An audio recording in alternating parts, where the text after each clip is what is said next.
इस साल 2024 की आखिरी एकादशी कौन सी है? क्या है इसकी व्रत कथा और क्या है इस एकादशी का महात्म्य? आइए जानते हैं। चलिए पहले जानते हैं कि इस साल की आखिरी एकादशी कब है। इस वर्ष की आखिरी एकादशी का नाम है सफला एकादशी, जिसका व्रत 26 दिसंबर को रखा जाएगा। तो चलिए जानते हैं सफला एकादशी व्रत का महात्म्य।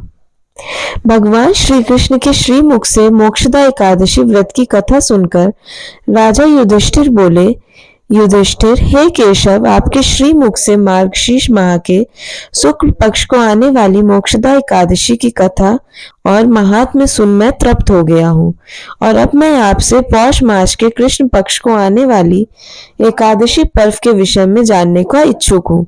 अतः आप मुझे इस एकादशी को किस नाम से संबोधित किया जाता है, इस एकादशी व्रत का क्या महात्म्य है, इस व्रत को पुण्य फल स्वरूप हमें किस फल की प्राप्ति होती है, यह हमें विस्तार पूर्वक बताने की कृपा करें।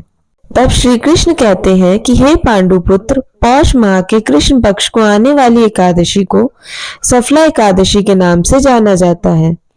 इस एकादशी के देवता स्वयं श्री नारायण हैं। अतः इस एकादशी को विधि विधान पूर्वक करने से सभी मनोकामनाएं पूर्ण होती हैं। जैसे नागों में शेषनाग, सभी ग्रहों में चंद्रमा, पक्षियों में गरुड़, यज्ञों में अश्वमेघ यज्ञ और सभी देवताओं में भगवान श्री विष्णु श्रेष्ठ है, उसी प्रकार से सभी प्रकार के व्रतों में एकादशी का व्रत सबसे श्रेष्ठ माना गया है। जो मनुष्य पूर्ण श्रद्धा से एकादशी व्रत का अनुष्ठान करता है, वह सदैव मेरे निकट रहता है। एकादशी व्रत के अतिरिक्त अगर अधिक से अधिक दक्षिणा या दान प्राप्त होने वाले यज्ञ से भी मैं प्रसन्न नहीं होता हूँ। अतः इस व्रत को पूर्ण श्रद्धा और विधि विधान से करना चाहिए।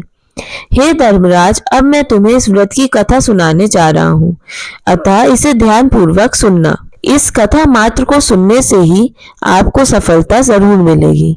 तो कथा कुछ इस प्रकार है कि प्राचीन काल में चंपावती नगरी में महिष्मान नामक राजा राज किया करता था।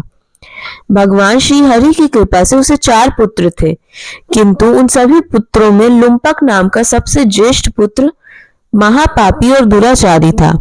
वह अधर्म के मार्ग पर चलते हुए पर स्त्री गमन, जुआ, मदिरापान, वैश्यागमन जैसे कुकर्मों अपने पिता का पुण्य अर्जित किया हुआ धन नष्ट कर रहा था। वह सदैव ब्राह्मण, देवता, वैष्णव, ऋषि, संतों की निंदा करता रहता था। उसे किसी भी धर्म काज में रुचि नहीं थी। एक समय जब उसके परम धर्मात्मा पिता को उसके कुकर्मों के विषय में ज्ञात हुआ, तो उन्होंने उसी क्षण उसे अपने नगर से बाहर ढकेल दिया। नगर से दूर होते ही लुम्पक की बुद्धि ने उसका साथ देना छोड़ दिया। उसे अब कुछ भी नहीं सूझ रहा था कि वह इस अवस्था में क्या करे और क्या ना करे।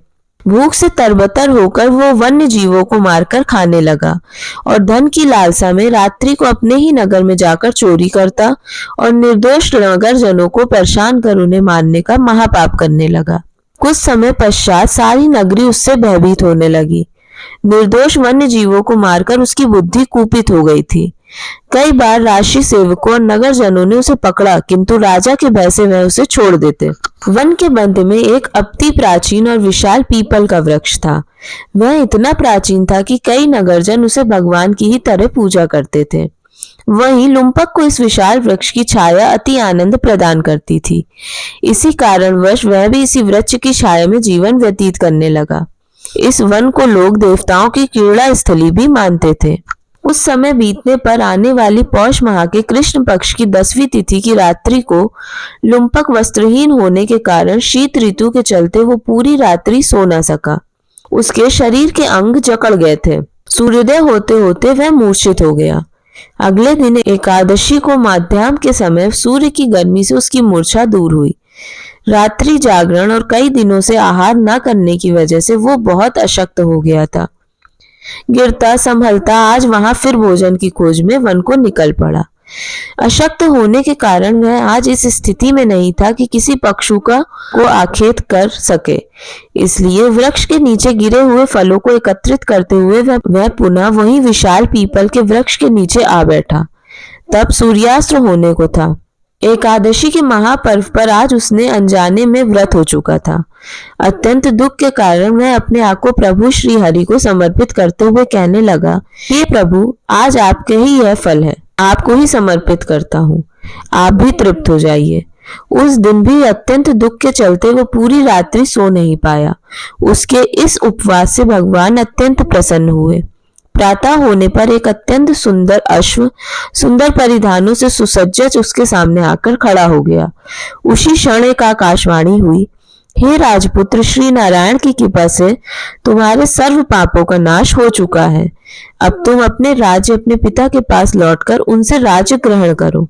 आकाशवाणी से सुन प्रसन्नचित्त होकर सुंदर परिधान धारण कर भगवान श्री हरि का जयकार लगाते हुए वह अपने राज्य को प्रस्थान कर गया। वहां राज्य में राजा को भी इस बात की पुष्टि हो गई थी। अपने पापी पुत्र के पाप नष्ट होने पर राजा ने भी उसे सहर्ष स्वीकारते हुए अपना राजपाट उसे सौंप दिया और खुद वन की ओर चले गए। अब लुम्पक भी शास्त्रानुसार राजपाट चलाने लगा था और उसका सारा परिवार पुत्र स्त्री सहित भगवान श्री हरि के परम भक्त बन चुके थे। वृद्धावस्था आने पर वह भी अपने सुयोग्य पुत्र को अपने राज्य का कार्यभार सौंपते हुए वन की ओर तपस्या करने चला गया और अपने अंत समय में वैकुंठ को प्राप्त हुआ। अतः हे धर्मराज, जो भी मनुष्य अपने जीवन काल में इस एकादशी का व्रत करता है उसे अपने अंत समय भी निसंदेह मुक्ति की प्राप्ति होती है। जो मनुष्य इस पतित पावनी एकादशी का व्रत नहीं करता वो सींग और पूंछ रहित पशु के समान है। इस सफला एकादशी की कथा जो भी मनुष्य श्रवण या पाठन करता है उसे अश्वमेध यज्ञ का फल प्राप्त होता है। धन्यवाद। Please like, share and subscribe my channel.